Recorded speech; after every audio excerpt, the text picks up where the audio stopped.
pessoal, tudo bem? Bem-vindo a mais um podcast, A Cozinha da Mensagem, um lugar onde a gente discute, conversa sobre o texto bíblico antes de levá-lo ao púlpito, ao palco ou à igreja. Aqui a gente vai discutir o mandamento número 6, a gente está no meio de uma série, os 10 mandamentos na ótica de Jesus, e agora a gente chegou no 6º mandamento. Mas antes eu quero apresentar quem está com a gente aqui na mesa. Do meu lado direito, Vitor Fontana. Tudo bem, Vitão? Tudo bom. Vitão, quem foi a última vez que você pecou nesse 6º mandamento e tentou assim estrangular, assim? Alguém que eu queria matar? Não sei se é matar, mas... Marcelinho Carioca. Marcelinho Carioca. Nossa, quando fez gol no Palmeiras? Não, antes. Quando ele tava caminhando pro pênalti, mas aí eu percebi que era uma... desejo vão, meu, porque o Marcos pegou. Aliás, que nome bonito, né? Marcos, tá bom. Tá bom. Então... Chega, tá bom. Tudo bem, Zé? Tudo bem, Zé? Não é a última vez. Cara, faz muito tempo. Qual é o sentimento? Qual foi esse sentimento de matar alguém mais engraçado que você lembra da nossa história? Que você fala assim, não sei se é engraçado ou marcante. Eu tava uma época indo pra faculdade, eu tinha que levar aquelas réguas T gigantes no ônibus e travou num cara. O cara falou, quer me levar junto com você? Todo mundo olhou assim, eu pensei, cara, não. Ô Zé, você tava errado nessa história, você sabe disso. Você não podia ter. Tudo bem, Simval? Tudo bem. E aí, Simval, quem foi que fez você pecar no 6º mandamento aí? Ah, é uma história bem séria. Não, então vai só zoeira. Só zoeira. Não quer séria, não. Mas é sério mesmo. Eu tô lidando, eu falo quando a gente começa a cura pela palavra, eu comecei da última vez que a gente fez aqui na vila, eu tô lidando com o fato de uma pessoa que eu já quis matar, quem sabe está no céu comigo. Eu mas sei, isso aí com eu certeza.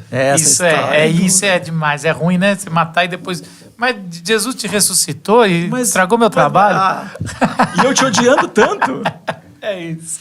E Paulo, tudo bem, Paulo? Salve, gente, tudo bem? Muito bom estar aqui mais uma vez.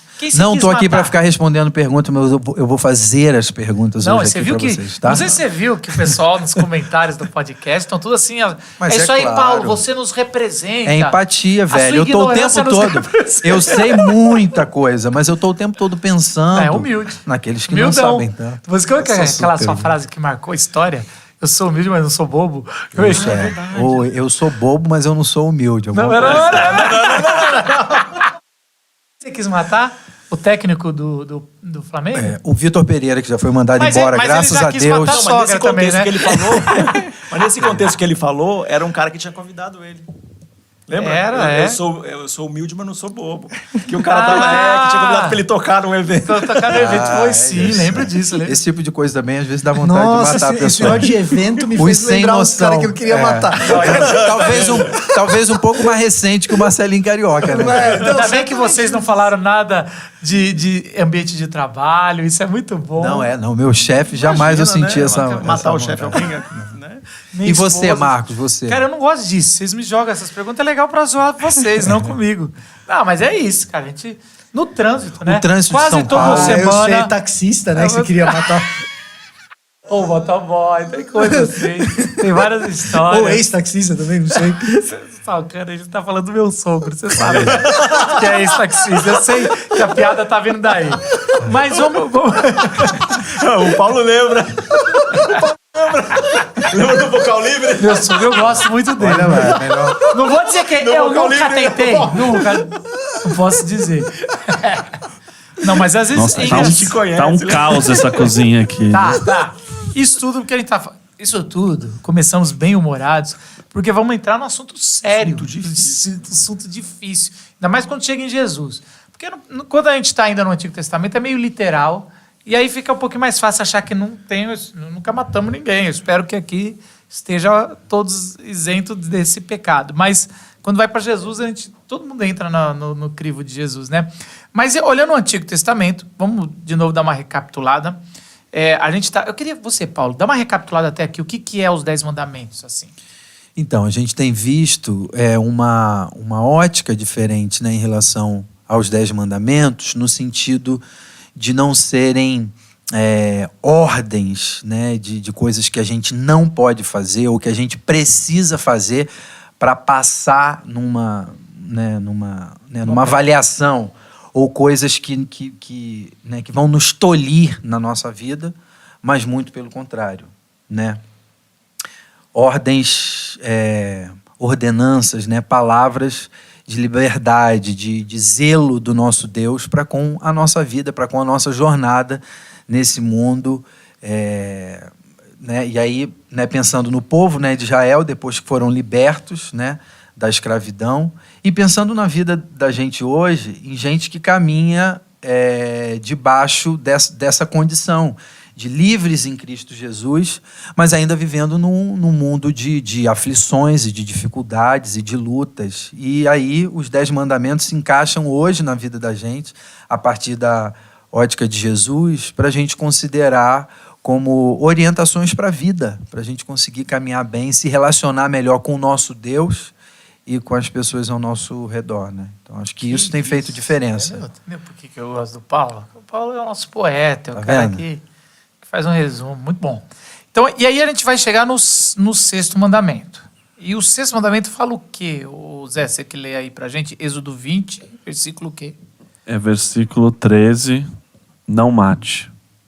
Não mate. Ou não matarás, Não depende da sua matarás. versão bíblica. E ele é bem resumido mesmo.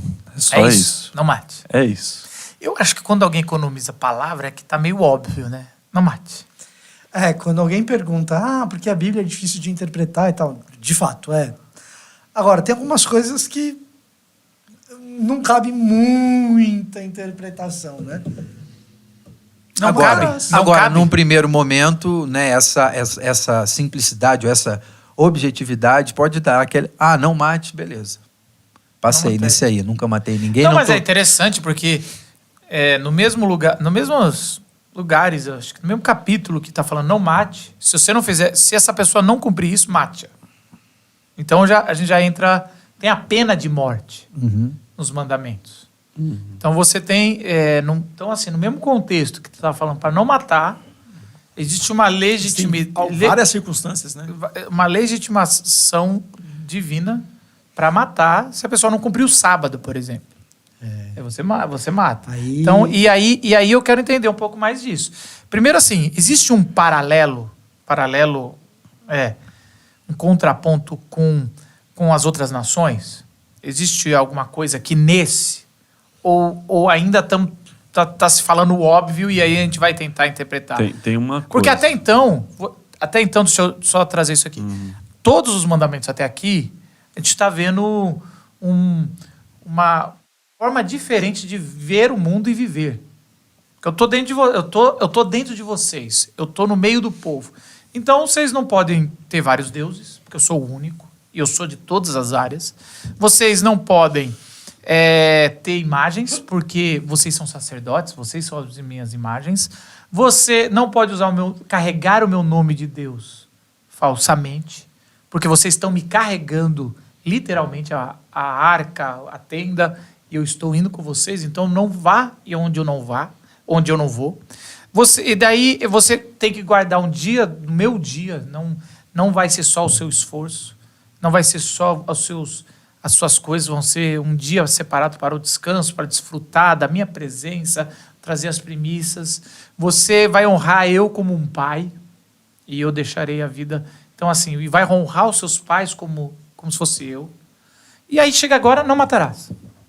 Vocês entendem que não está numa linha que agora falou o óbvio? Até Parece então que tá quebra trazendo- quebra uma linha que É menos óbvio se você pensar a extensão do problema.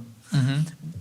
O não matarás em si, só a frase, talvez nem tanto, mas se você pensar na extensão do problema, de que ao matar você está assassinando a imagem de Deus, Esse pra mim é o ponto, talvez, que entra na diferença, né? Até abrir aqui Gênesis 9, versículos 6 e 6, principalmente, que fala assim: quem tirar a vida humana, por mãos humanas perderá a vida, pois eu criei o ser humano à minha imagem.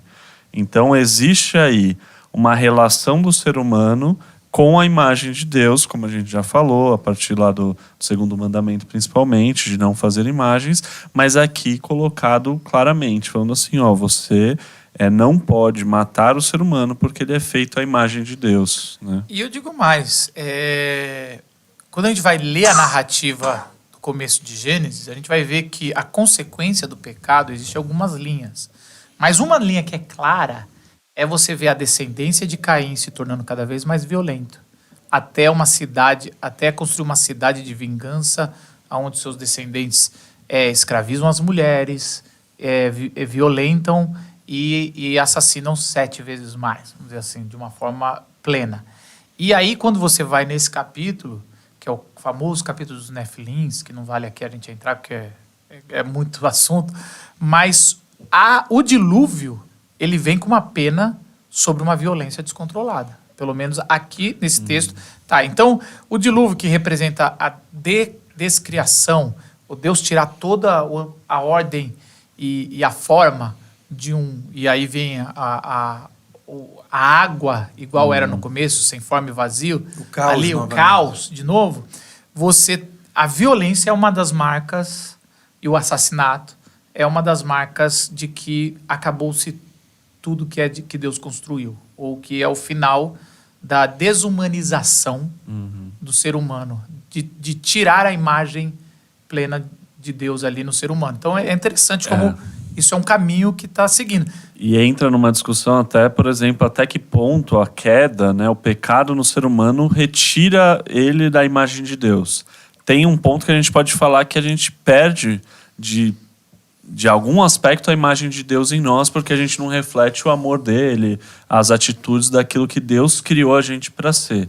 Porém, em algum sentido, a gente nunca pode falar que o ser humano perde a imagem de Deus, porque esse mandamento, né, continua sendo após a queda, ele é falado após a queda e demonstra isso que, de alguma forma, mesmo com o pecado, a gente continua carregando essa imagem de Deus e matar a imagem de Deus é um pecado que a imagem contra de Deus, Deus, né? entre os pais da igreja, se foi uma coisa muito mais, como é que vai dizer? Eu não sei. Foi para um caminho que não é muito o caminho que se interpreta hoje, quando a gente vai estudar focado ali. A imagem de Deus, você não tira o que você não tem controle, o que você não ganhou, o que você não construiu, o que você não tem, você não perde, sabe assim? Então existe, é lógico, se você for da perspectiva da teologia sistemática, soteriológica, calvinista, não tem nenhuma resquício da imagem de Deus, mas não foi para isso que o texto foi escrito. O texto, a gente já abordou isso, muito mais à luz do segundo mandamento do que uma luz sistemático de algum valor de fora.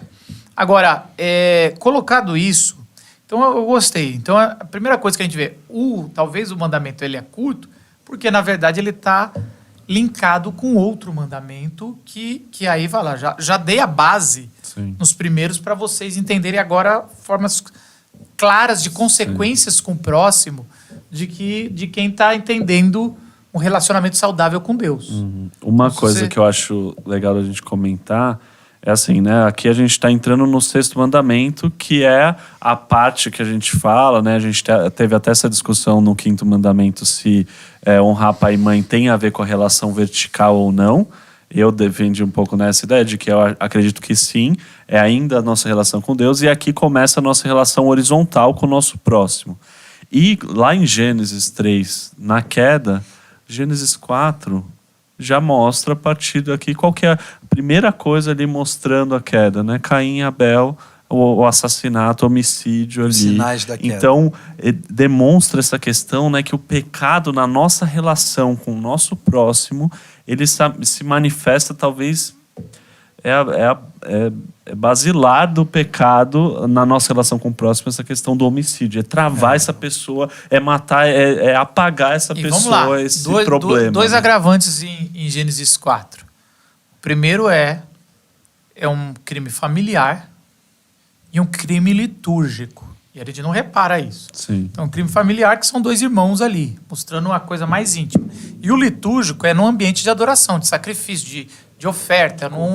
2 sacerdotes, vamos dizer assim, que estão ali fazendo a sua oferta. 2 pastores. Dois pastores que estão ali né? fazendo sua oferta e que um não aceita a resposta de Deus e vai conversar com Deus. Deus avisa, você vai, se você fizer o certo, vai ter.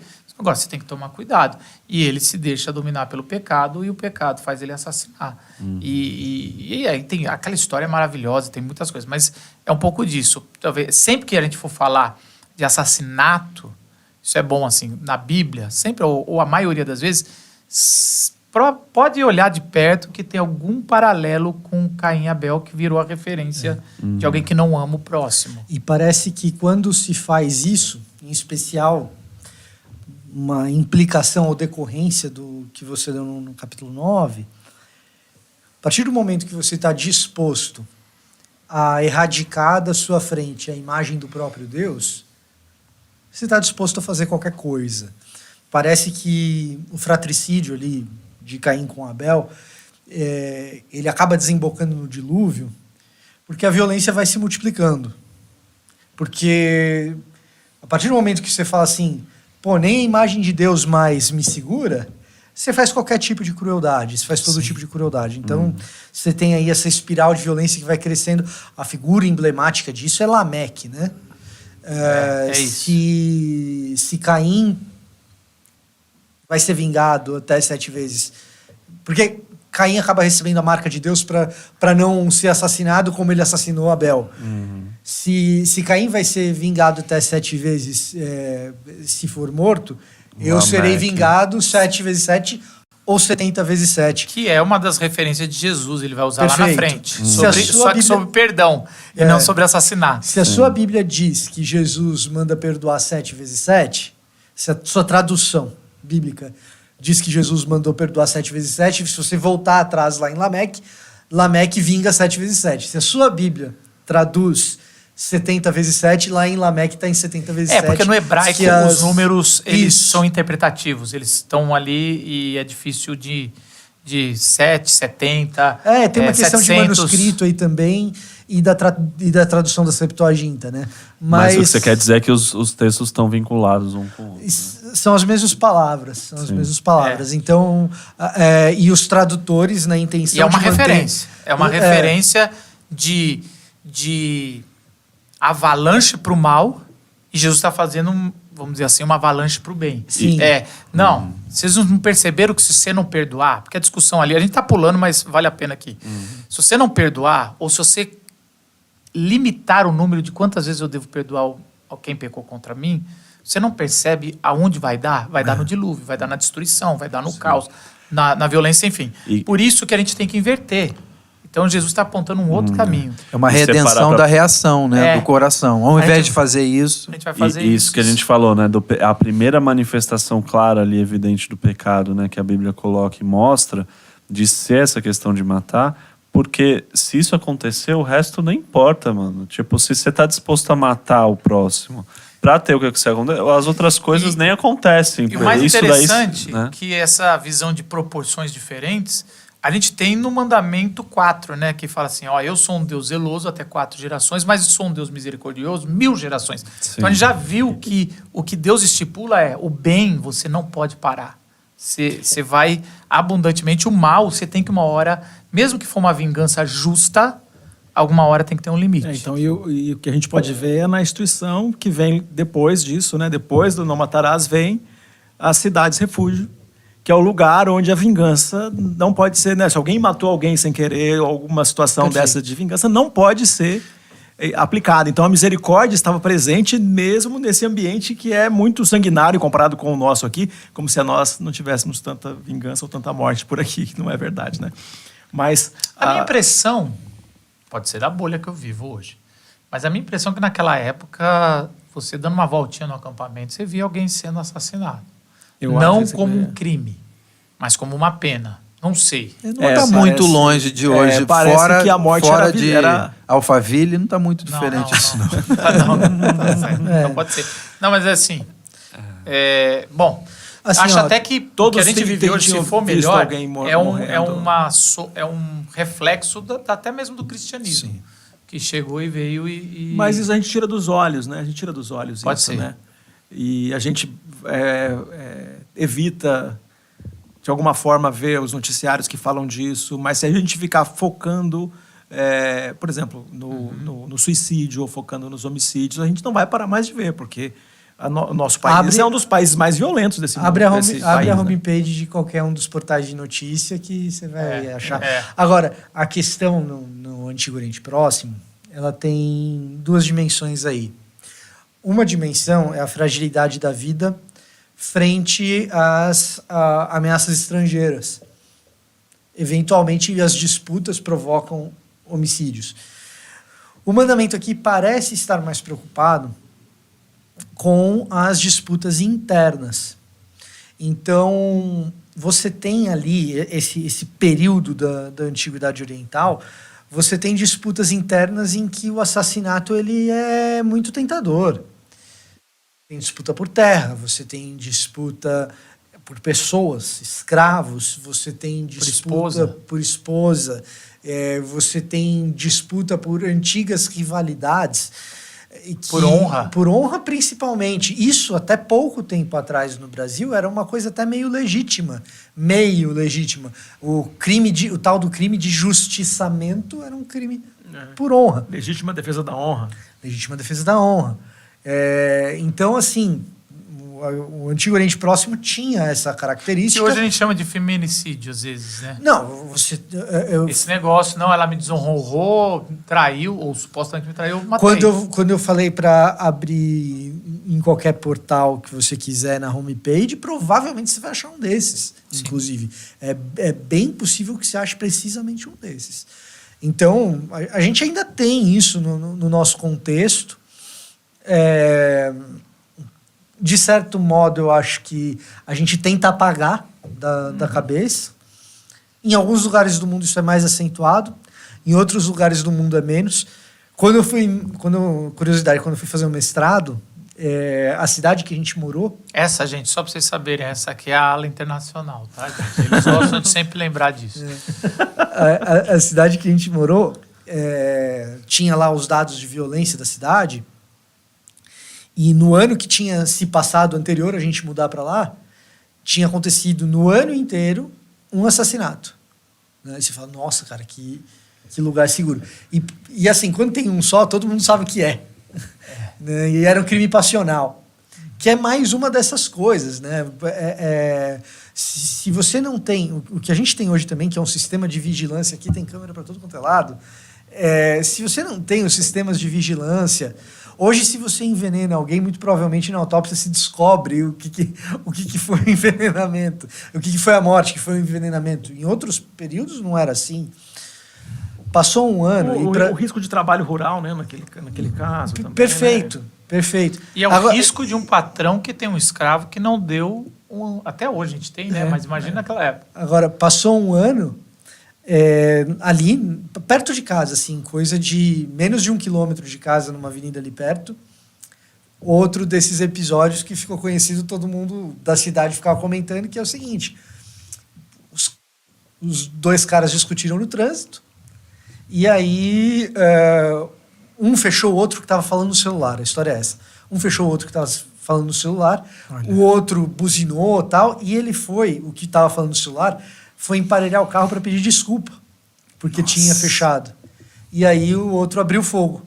Mas ele também estava armado, abriu fogo também, os dois morreram. Meu Deus. E a gente só sabe dos detalhes da história porque a outra pessoa que estava falando no telefone, escutando tudo, foi quem contou para a polícia como Ele foi. ia pedir desculpa e eu só vi uns Cara, tiros. Que doido. Você está falando, né, de fora do país. Tem uma série agora no Netflix que é um reality, cara, dos atendimentos médicos nos prontos-socorros de Nova York. Opa. E é muito interessante. Cara, eu não vou lembrar o nome aqui.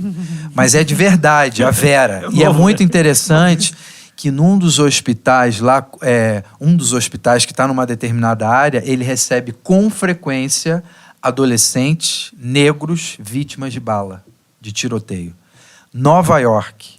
E aí, na série, os caras falam, é muito mais comum do que se imagina. E você vê adolescente chegando com tórax baleado, com bala na cabeça, assim. É pesado. Mas uma série. cultura lá que você tem muito mais acesso. Aí você pensa, Nova York, né?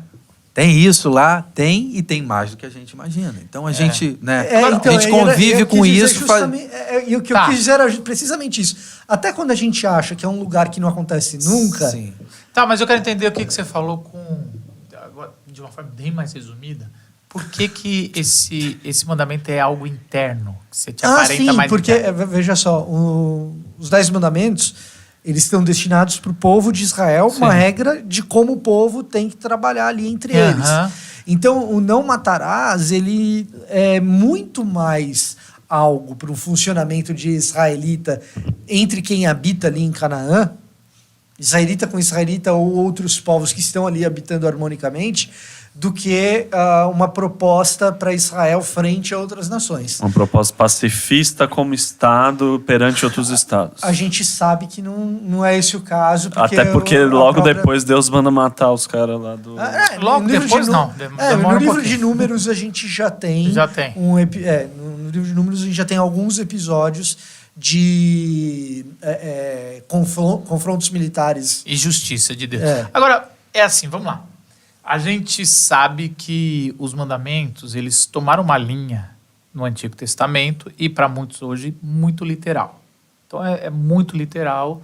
Não usa o nome de Deus, a gente até discutiu isso, é mais comum, assim. Ou o sábado tem que ser o sábado, tem que ser tudo certinho. E a gente vai ver depois Jesus indo para algo mais espiritual, mais completo.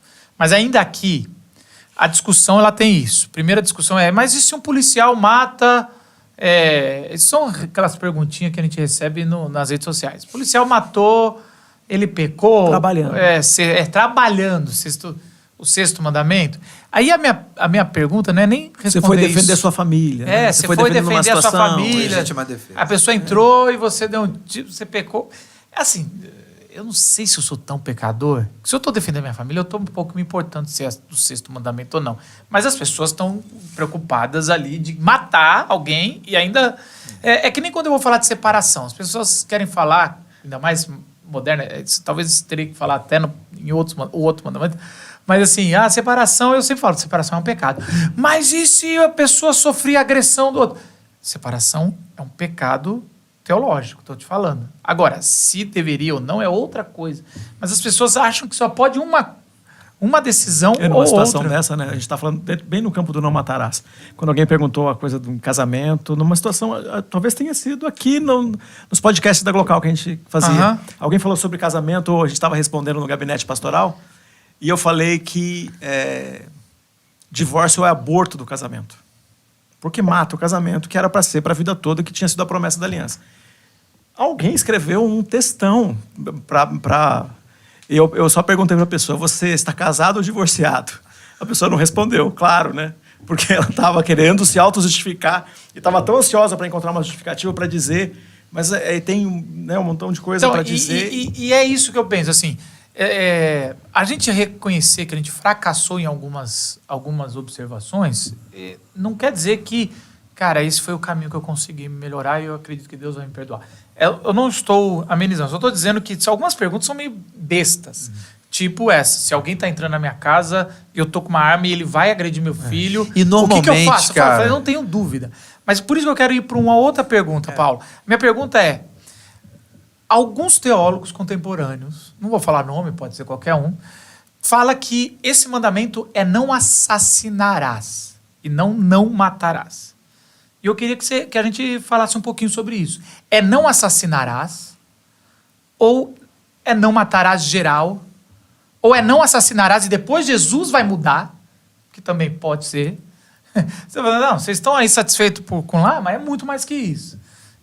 O que vocês acham? Como é que é? Quem que pode me ajudar? Tá todo mundo meio com medo agora. Sabe que a gente tá pisando em ovos aqui. Historicamente, assim, agora levantando aqui Santo Agostinho, por exemplo, ele claramente vai falar sobre Você é muito isso. católico, sempre trazendo. Agostinho de Hipona, então, não é? O Agostinho é uma pedra no sapato de muito da teologia católica de alguns períodos.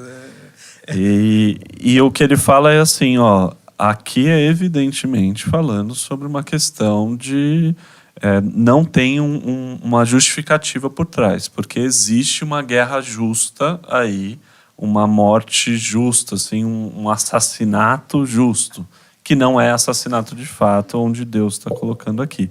E esse foi o caminho que a igreja percorreu, né, tipo, para traduzir, lidar com esse trecho por muito tempo, assim, muitas pessoas ainda recorrem a Agostinho para lidar com esse tema sobre, né, que você fala sobre assassinato ou não, homicídio ou não, na verdade existe sim o mandamento aqui está falando sim sobre uma morte ilegítima, digamos assim, né, algo que... Agora, isso é importante, você está trazendo, vamos voltar de novo ao primeiro assassinato, porque ali vai estar a base de tudo. O que acontece quando Caim mata Abel? O sangue de Abel é narrado como se tivesse vida própria. E a terra, que também às vezes é narrada como se tem vida própria, o sangue clama e a terra vai perseguir. Então a terra às vezes é amaldiçoada pela ação humana. Então a gente vai ver esse negócio da terra é narrado de um jeito que até nós, modernos, ocidentais, é difícil de entender quando a gente está lendo. Mas essa terra é uma coisa... Eu não saberia talvez dizer, talvez o Fontana possa me ajudar, mas é tratado como algo muito, muito sagrado. E vamos lembrar agora que Deus está tirando do Egito para levar para uma terra e depois vai ter várias regras que se derramar sangue inocente nessa terra, não é mais a terra que vai vingar, é o próprio Deus que vai vingar. Então, e às vezes no exílio, se eu não me engano, um dos profetas falam, vocês foram para o exílio porque vocês profanaram a terra. Então você tem vários textos de profanar a terra. E a gente fica pensando, mas o que a terra tem a ver? A gente não quer assassinar por causa do outro.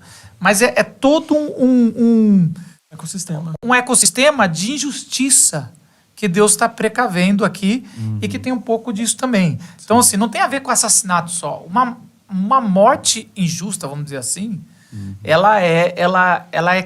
tem consequências não só para o assassino, mas para toda uma nação. Sim. Na teologia anabatista, que é da minha denominação, a gente, essa questão do pacifismo, quando você falou dos mandamentos e aonde ele se transforma literal, então a gente vai encontrar em algumas denominações a literalidade do sábado, a literalidade em alguns pontos aí dos 10 mandamentos, a gente vai encontrar a literalidade do não matarás a ponto de alguns países ou algumas igrejas insistirem e terem os documentos para evitar que os jovens... Não se tem exército. Os jovens sirvam nas Forças Armadas ou alguém seja policial por conta desse mandamento, onde o não matarás é absoluto, no sentido de ninguém pegará em armas para tirar a vida de ninguém. Então essa é uma literalidade na teologia anabatista, e aí tem um montão de controvérsia aqui no Brasil, por exemplo, os anabatistas não, exceto uma igreja ou outra aí, né, mas não estão... É tudo avacalhado aqui no Brasil, né? Não estão tão agarrados a esse ponto aí. Mas olha só que coisa interessante. Na hora que a gente vê aqui a sociedade daquele tempo ali se tornando, né, o povo de Deus, são coisas assim que quando a gente olha, fala assim, tem todo sentido, né? Quando o Paulo deu o resumo aqui, né? Será que dá para vocês não pegar a mulher do outro? Será que dá para vocês honrar o teu pai e a tua mãe? Será que dá para vocês não mentir mais um para o outro aí e não tirar a vida de ninguém? Para de matar, por favor. Vamos parar com isso, né? Vendo assim, é quase uma bronca de um pai mesmo. Dá para fazer o mínimo? É o mínimo razoável, né? Não, me lembra uma música do Racionais MCs que chama Mágico de Oz, que é um trecho dela.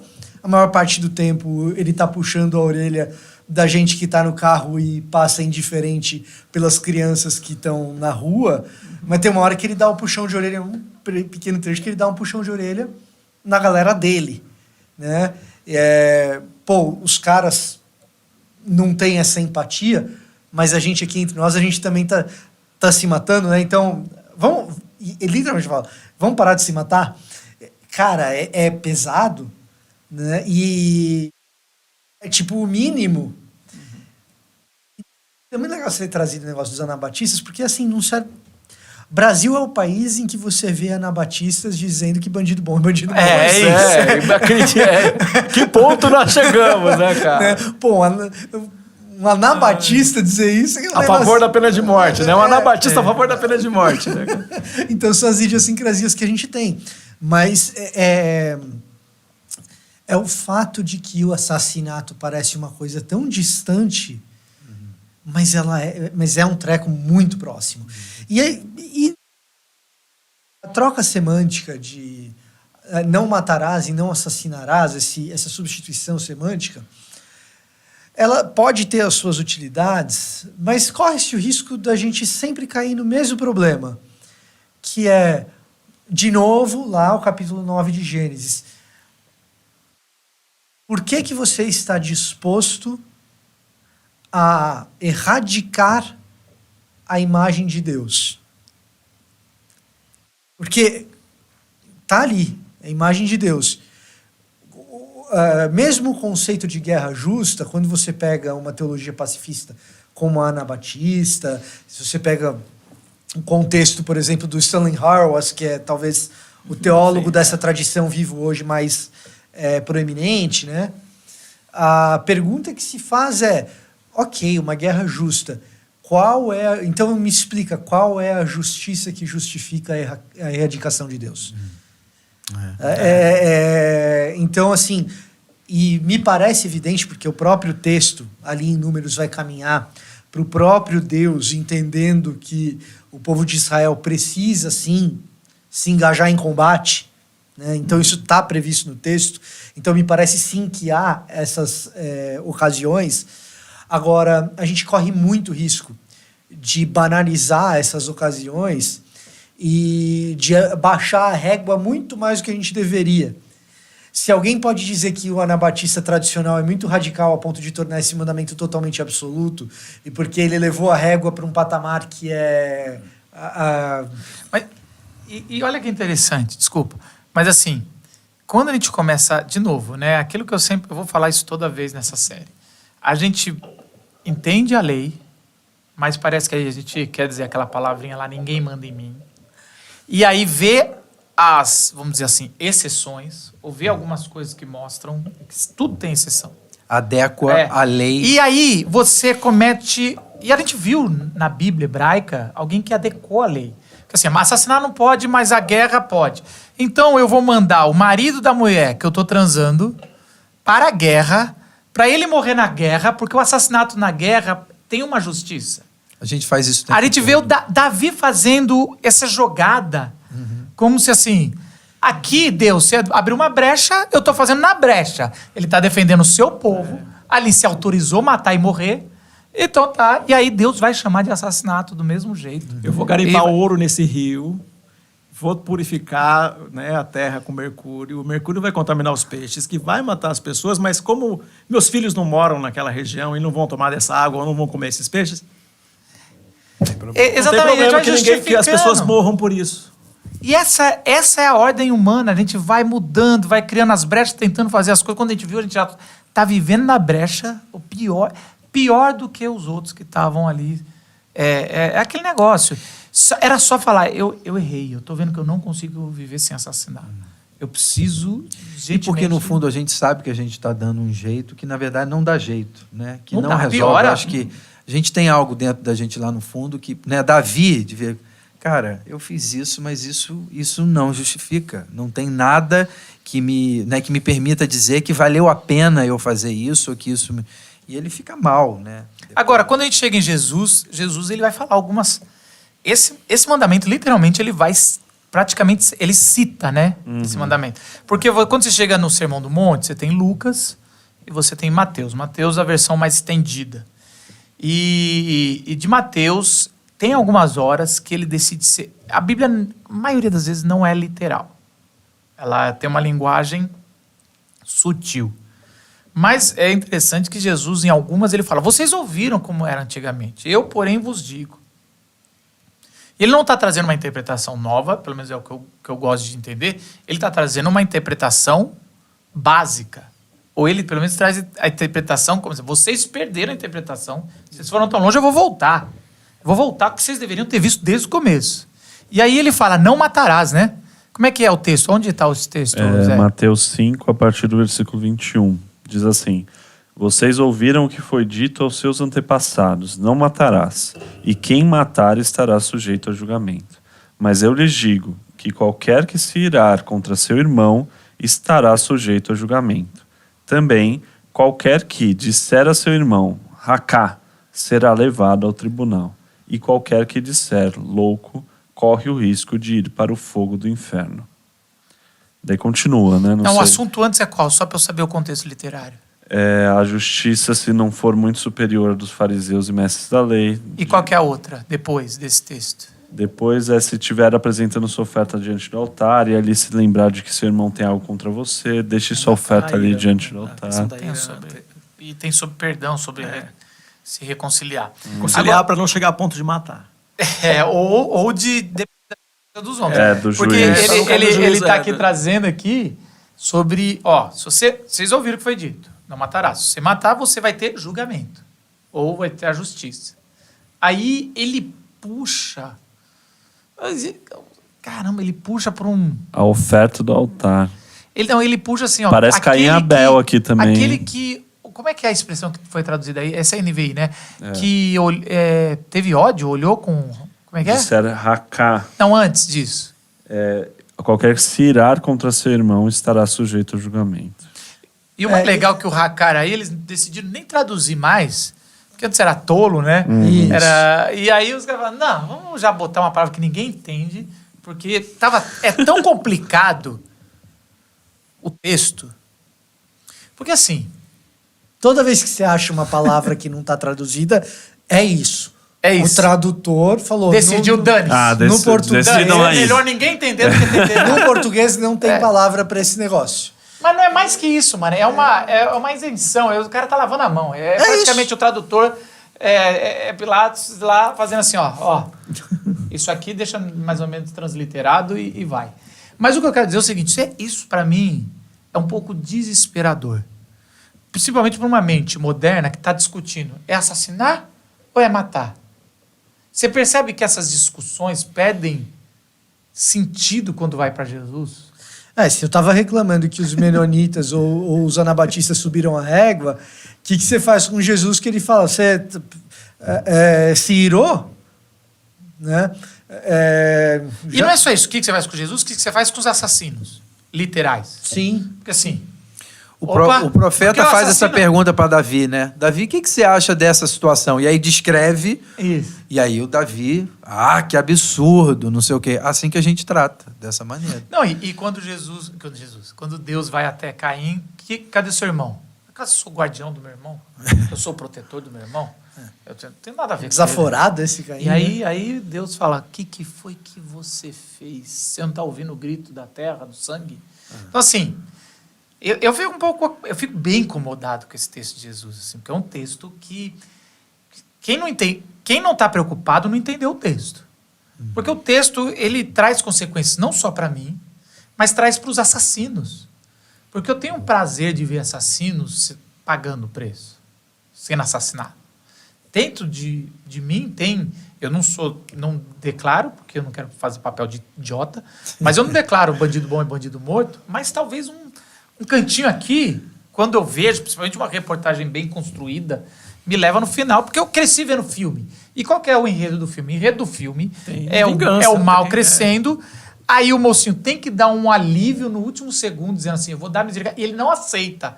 Aí a gente entende, quando o vilão não aceita a misericórdia, aquela última cena que Seven. O cara tá no... Seven, que o cara tá virando assim pra matar pelas costas, aí o cara vira e mata, aí você vem aquela satisfação, dizendo, ele mereceu. É por isso que o episódio 3 não é um filme tão ruim assim, embora quem goste de Star Wars goste só dos mais velhão de todos. O episódio 3... 3 é o último do o episódio 3 é o último do prequel, né? Então, que mostra o Darth Vader. Que o Anakin vai virar o Darth Vader. Mas qual ruim. que é a decisão... Nessa hora os fãs de Star Wars vibram na cozinha. Estão muito bravos com ele. Qual que é a decisão do Anakin final de ir pro lado negro? Eu não lembro agora. É quando Mace Windu fala para ele matar o Palpatine. Quando Mace Windu fala, que é o Jedi, Mace Windu é o Samuel Jackson. Né? Obrigado. Isso. Então, quando Mace Windu, que é um Jedi, que é o cara... Da força do bem. Da força do bem e mais do que isso, um Jedi zelote, um cara que é da regra. Ele chega e fala, mata esse cara a sangue frio porque ele é muito perigoso. Então, não tem diferença entre vocês. Não tem diferença entre vocês, cara. Então eu vou pro lado negro que eu consigo me locupletar. Que eu consigo o que eu quero. Coisa profunda, Star Wars. É isso aí, gente. Fica com Star Wars. Ele morreu por você. Então, assim, no fundo, o assassinato e o que Jesus está trazendo é o seguinte: essa história sua de ira e de justiça e de querer fazer o certo, e em nome disso você mata, até mata. Olha para mim. É justiça mesmo? É por causa do seu senso de zelo? É isso mesmo? É o seu senso de zelo mesmo? Olha para mim, não. No meu olho, de verdade. Você queria que o ladrão morresse no final porque você é justo, é isso. Não é. E no final não é. Né? É porque eu sou mal. Claro, no final é porque a gente é mau. No final é porque a gente é caído. No final é porque a gente... No final, o profeta tem que vir e contar uma história, porque se fosse direto, morria também. Morria também. Perfeito. Putz, perfeito. Por isso que a parábola é importante. Vamos Posso- contar uma história em posso fazer paralela? Se Obi-Wan Kenobi contasse uma história pro Anakin... Quem sabe, né? Teria, velho. É isso aí. Posso fazer um advogado do... Não vou falar nem o nome aqui, tô brincando. Advogado do diabo aqui. Até nessa situação talvez pareça mais isso, né? Qual que é a ideia que eu vejo assim? Uma coisa é vou tentar separar aqui a questão da justiça própria pessoal, né?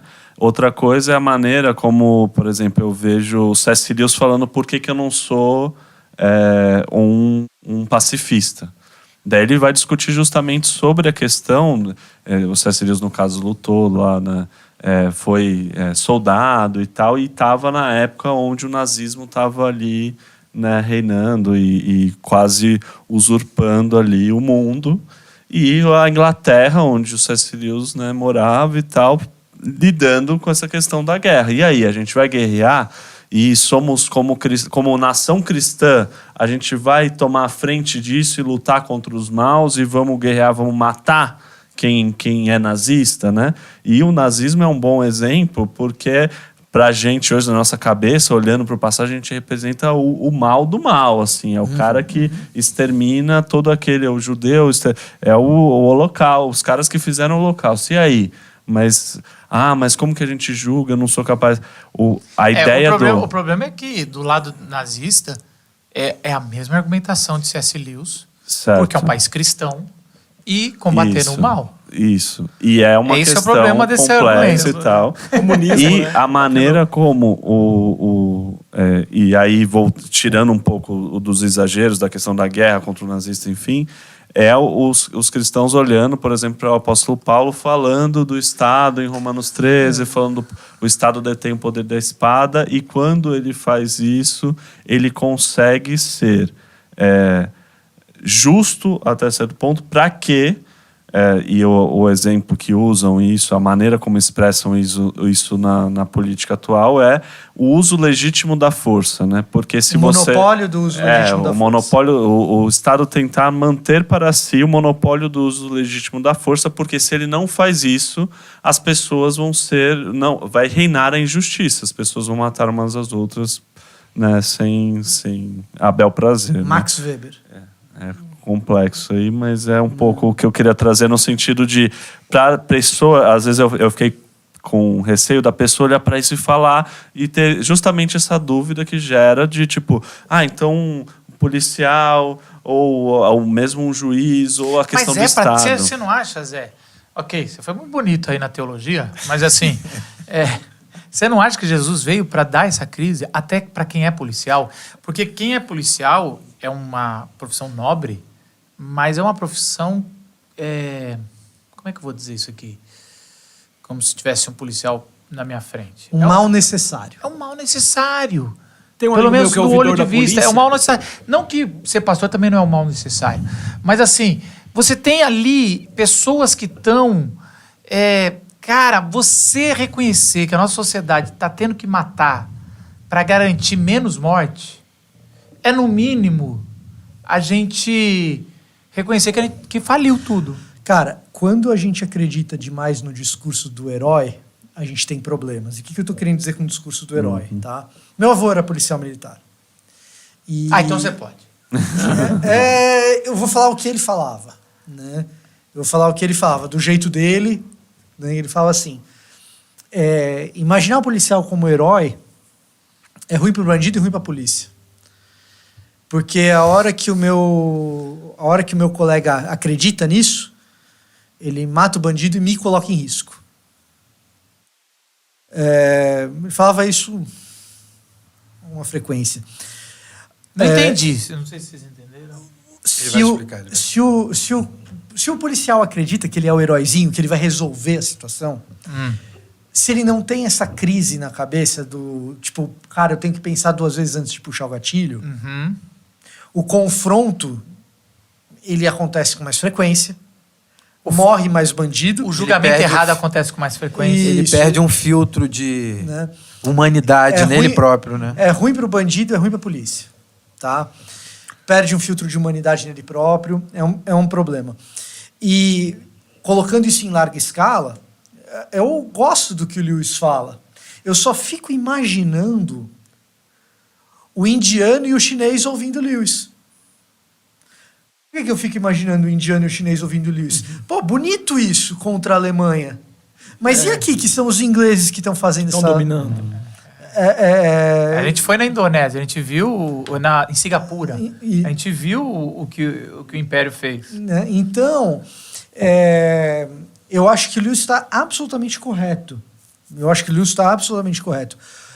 O único risco que ele corre é refrear a autoavaliação. Sim. Porque quando a gente refreia a autoavaliação em nome do heroísmo, em nome de encontrar um lado que está certo, a gente começa a criar situações que são ruins para o bandido e ruins para a polícia. E, cara, ruim para o cidadão comum que está no meio disso tudo. Mas Jesus traz uma resposta para isso. Mas isso que eu estava falando. Jesus, então a crise ele boa. convida para uma autorreflexão. Isso, ele está falando, peraí. Porque quando ele traz pro pensar, ou se você pensou, se você odiou, mesmo que seja em pensamento, ele está trazendo para um negócio muito interno, muito para cada um, ou cada um tem que se autodeclarar culpado. Isso não está longe de você. E vamos lembrar outra coisa. É uma sociedade que tem pena de morte. E a pena de morte, ela pode ser justa, de um sistema justo, mas ela pode surgir de um ódio. Que é o que aconteceu com Jesus. Os religiosos não conseguiam pegar Jesus, eles ficaram com tanto ódio que eu vou pegar ele em qualquer deslize. Vou ser literal quando ele errar. E se por acaso ele não errar? Aí a gente vai um pouquinho mais e arranja um jeito dele estar errado.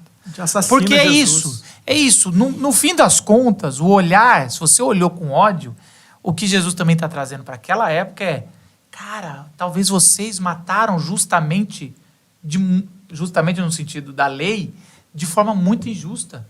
E essa é a mulher adúltera, que só tinha um lado da parte, sendo julgado, sendo usada para...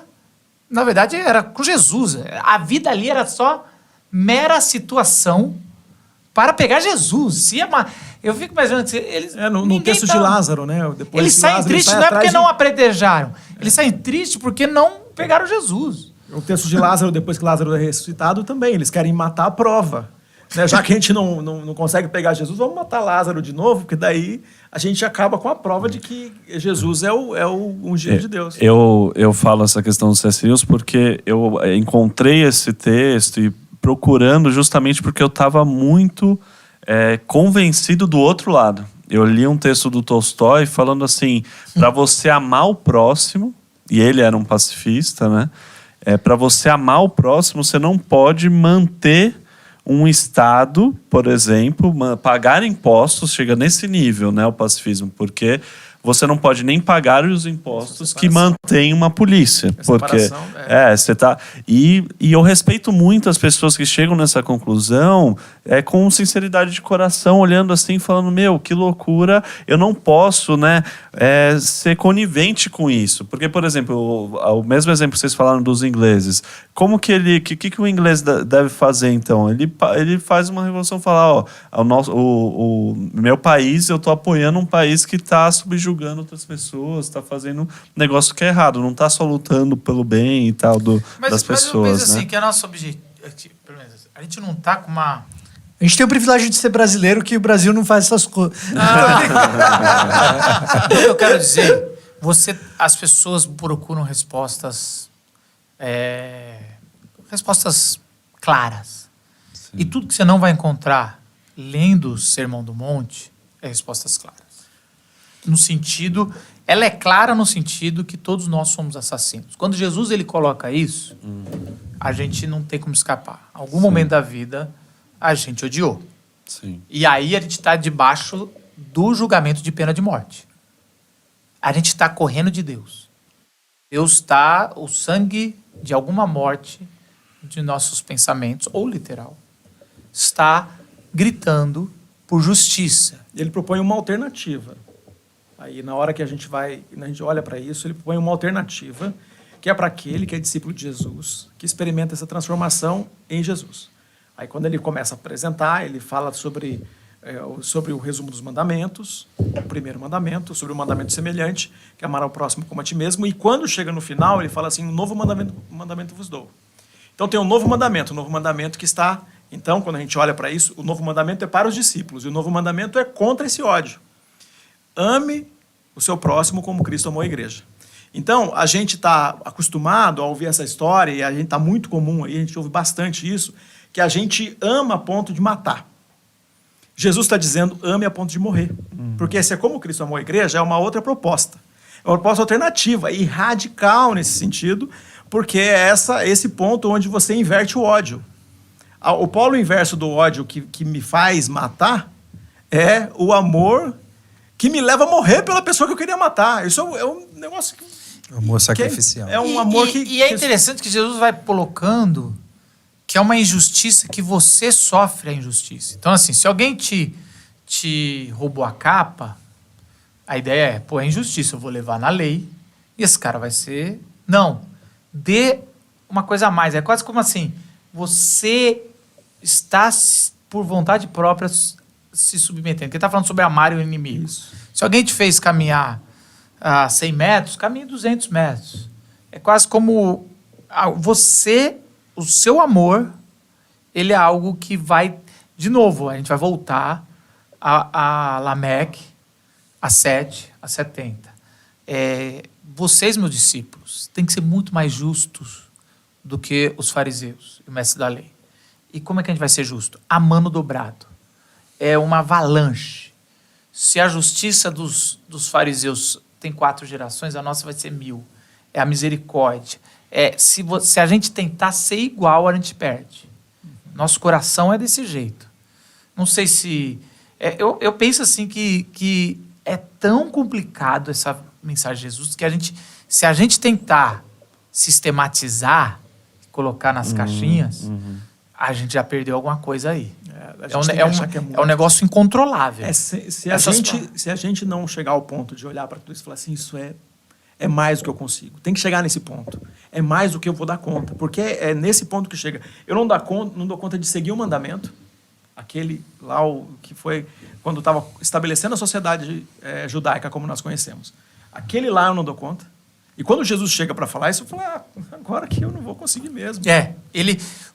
Uma das coisas que Jesus está fazendo aqui, pelo menos que eu penso, é mostrar que a gente não dá conta de nenhum. É desiludindo. É desiludir, é desmotivacional. Jesus, o pregador, desmotivacional. Ele está assim, pai, tá dando choque para depois... Fala, calma, tem sim, mas...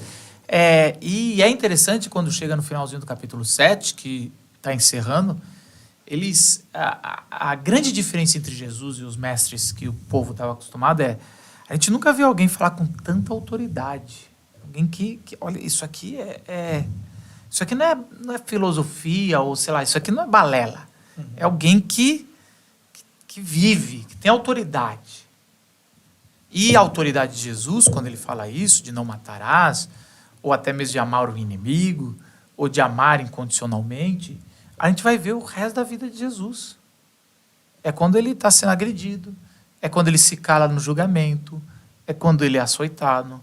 Ele é aquele que leva a sério e leva de verdade até o fim o não matarás. Para não ter não matarás, eu vou me deixar matar. Eu vou morrer por vocês, em amor. Para que vocês possam viver sem sem morte, sem para vocês, quando tiver esse ódio, vocês entenderem que, cara, isso aí eu posso controlar esse negócio que ninguém mais está vendo. Cara, esse ódio, ele é muito... Ele é legítimo. A gente não pode também demonizar. Todos nós temos uma raiva, entre aspas, justa, forte no coração. Ela está lá, mas ela a gente faz... viu esse massacre que a gente tem, né? A gente ouviu agora, que aconteceu em Blumenau, que aconteceu aqui em São Paulo. Quem de nós, em sã consciência, vai conseguir defender alguém que fez uma loucura dessa? Então, Que a gente tem matou dentro da crianças, gente... né? A gente não vai nunca lidar com uma situação dessa de um jeito que a gente fala, não, alguém protege essa pessoa. A gente está sempre olhando para isso, falando isso uma dor na alma, e a gente fica... Agora, né, estou cuidando das palavras que eu vou falar. Porque eu estou fazendo isso, eu tenho certeza que quem está ouvindo aqui consegue interpretar o que eu estou pensando aqui, quando penso nas crianças que eu conheço. Então, isso é sentir esse sentimento de... ira mesmo. Ira, né? De Irado, desejo ódio, de justiça. desejo de justiça, de morte, de quem praticou essa atrocidade, tá no coração de cada um de nós e daqueles que estão perto dessas maldades aí, né? Estão vendo isso. E por isso que talvez quando tá... Eu não gosto quando tem esses episódios de tentar fazer essa reflexão da autoanálise. Uhum. Porque esses episódios são muito pontuais. Eles são os extremos, né? Eles estão nos extremos. E não é o lugar para se discutir. Mas Jesus, ele retira, sobe no monte e fala. Não está no extremo, né? A gente vai descer e vai ver ódios. É mais ou menos quase igual ao Monte da Transfiguração e a criança endemoniada que os discípulos não conseguem. É assim, cara, vamos se retirar e vamos discutir. Esse ódio, ele é legítimo, mas a gente tá ali, a gente é tudo uma coisa só. Ele se afasta para poder olhar para a situação. É. É quase como Não se dá. fosse... Tem isso aqui eu assunto- preciso de um sábado, isso Pô, aqui, para parar e olhar para E isso. você é pai, você sabe. Tem disciplinas ou tem assuntos sobre educação, sobre autoconhecimento, que a gente não pode ter com o filho nem no dia, nem no segundo dia do episódio. É verdade. É isso aí. Aí você fala assim, não dá. O negócio está muito inflamado. A lucidez Qualquer coisa chega que sair depois, daqui não vai sair nem bom para um lado nem para o outro. Não vai estar legal. Tem que trazer para um ambiente. Eu acho que Jesus faz isso. Aliás, acho que isso é um conselho prático, né, cara? Muito Isso. interessante, né? Que é, Isso. calma, peraí, eu não vou tomar uma atitude agora com relação a isso. Né? Até porque a fúria, a raiva, ela por um lado, por um outro lado, ela é uma coisa aprender a ser controlada. Então a criança, ela não esconde. O que Jesus está falando é quando a gente já esconde. Mas a criança, ela solta. Então várias vezes meu filho explode, eu tenho que segurar ele. E eu só tenho que segurar ele para ele não se machucar ou não machucar alguém. Mas eu lembro que no começo, a minha doutora Júlia, a pediatra lá, ela falava, isso chama contenção. Então você vai segurar ele de uma forma que você não machuca, mas que você também não deixa a pessoa E se você vai ficar ali com ele até ele... E é exausto para mim, porque eu tenho que fazer uma força certinha para não machucar, que a minha ideia ou eu mato logo, ou eu alivio, mas daí ele solta. E o que acontece? Ele dá cabeçada, ele pode cuspir, ele pode vomitar, porque ele está descontrolado. É uma fúria que está dentro e a gente vai... Eu fiz algumas vezes, fiz com os dois. Com a menina, menos, umas 3 vezes, mas o Daniel teve que ser umas 8 vezes, assim, 7 talvez, e até ele controlar. Que não quer dizer que ele controlou. Depois ele vai ter que ter um papo com Jesus. Está vendo esse que você controlou? Também não está controlado. Esse é o que transforma a gente. Mas o que eu quero dizer é o seguinte, Jesus, ele separa, ele traz a consciência. Por isso que eu tenho medo de trazer um papo desse perto de episódios que não é para... Agora, calma, a gente tem que esperar, ver, a gente... A Bíblia fala para esperar. Irai-vos e não pequeis. A gente geralmente para por aí. Então, assim, irem-se, não pequem. E aí a sequência é muito importante. Não deixem o sol se pôr, ou não deixai o sol se pôr sobre a vossa ira. O que está querendo dizer? Não leva para o dia de amanhã. O dia de amanhã é para pensar a respeito dessas coisas, se a ira já ficou para trás, que é o que deveria acontecer. Se você carregou a ira para o dia seguinte, o potencial de dano disso daí é gigantesco. Porque se aí você ficou pensando naquele assunto a noite toda, provavelmente você vai fazer Espera mais um dia. Espera mais um dia até que a ira não esteja ali. Eu acho muito bonito. Acho muito bonito o jeito que o cara fala. Não deixa o sol se pôr sobre a tua ira. Então, assim, até o sol se pôr, se acalma. Né? Você tem até o sol se pôr para ficar calminho. E é lógico, a gente não é literal. Ele está dizendo o seguinte, ó. Cara, você tem um tempo para maturar, mas não fica com isso, negócio que ele vai te destruir. Mas é isso. Então a gente vai percebendo que Jesus... Eu quero ainda pegar, só talvez para fechar, já vencemos, mas assim, eu só queria entender, quando Jesus ele traz no Sermão do Monte que todos nós, pelo menos, estamos suscetíveis a sermos assassinos e a errar no 6º mandamento, ele, ao se entregar, é o jeito que ele resolve esse mandamento? Vocês entendem assim? Como é que a gente fecha isso aqui? Porque a gente sempre vê forma literal do antigo, forma espiritual que nós falhamos, novo, mas como Jesus ele resolve isso? Tem outro episódio ou é isso mesmo? Assim? Para mim é isso mesmo, e para mim o convite a essa entrega como imitação de Cristo que Paulo faz nas epístolas é um convite constrangedor, e é o que acaba acontecendo. Ou vocês não sabem que vocês foram chamados para serem como ovelhas enviadas ao matadouro todos os dias. Então, convite para essa entrega todo dia, que Paulo está sendo. Não, e Jesus, né? Eu estou expondo Mateus numa mentoria, e a mulher perguntou, por que está escrito isso aqui? Agora eu não vou lembrar a passagem. Antes que vocês percorram Israel, o Filho do Homem vai voltar. E aí o contexto ali vocês não podem ser maior do que o Senhor de vocês. Se o seu Senhor foi xingado, foi humilhado, foi desprezado, vocês também serão. E isso acontecerão, pais contra filhos, todo esse contexto, quando Jesus envia os 12. E Jesus está falando a mesma coisa disso, dizendo, gente, isso vai acontecer com vocês e eu não irei, eu não pequei. E vocês podem em mim fazer isso. Então, eu acho que é uma nova sociedade. É uma sociedade, assim, não dá para criar uma lei.